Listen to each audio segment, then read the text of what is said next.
नमस्कार, आप सबका स्वागत है आर्ट ऑफ लिविंग के विजडम चैनल पे। तो आज बलि प्रतिपदा का दिन है।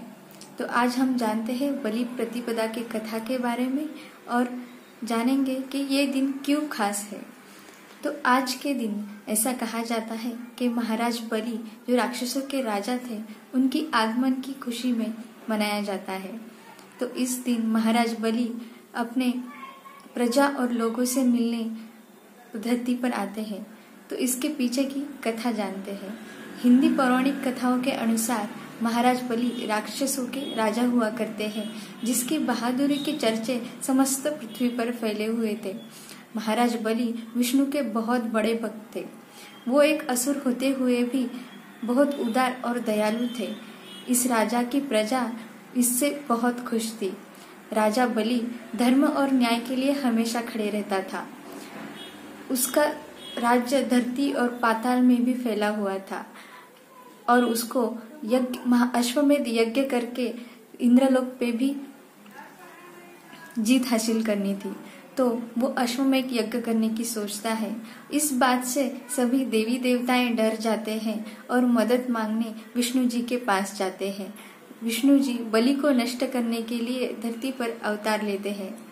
विष्णु जी के 10 अवतार थे धरती पे और वामन उनका 5वां अवतार था। तो वामन का अवतार लेके विष्णु जी धरती पर अवतरित होती है ताकि वो बुराई को नष्ट करके शांति और समृद्धि ला सके।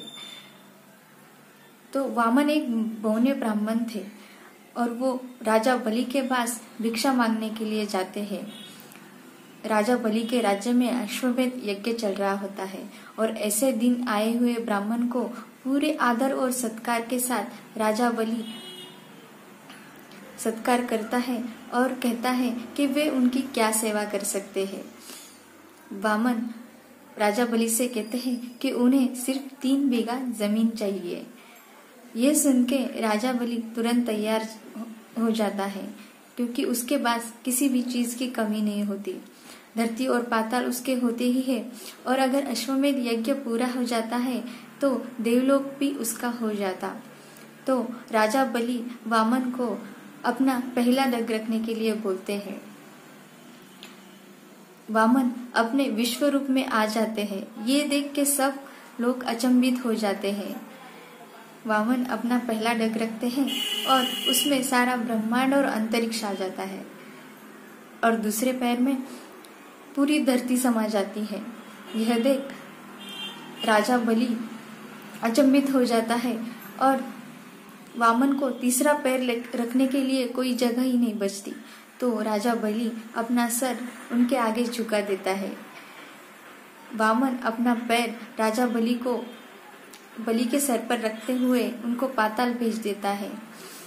राजा बलि समझ जाता है कि ये विष्णु की ही लीला है। राजा बलि वामन से ये विनंती करता है कि उसे एक दिन ऐसा दिया जाए कि वो धरती पर आ सके और अपनी प्रजा और लोगों से मिल सके।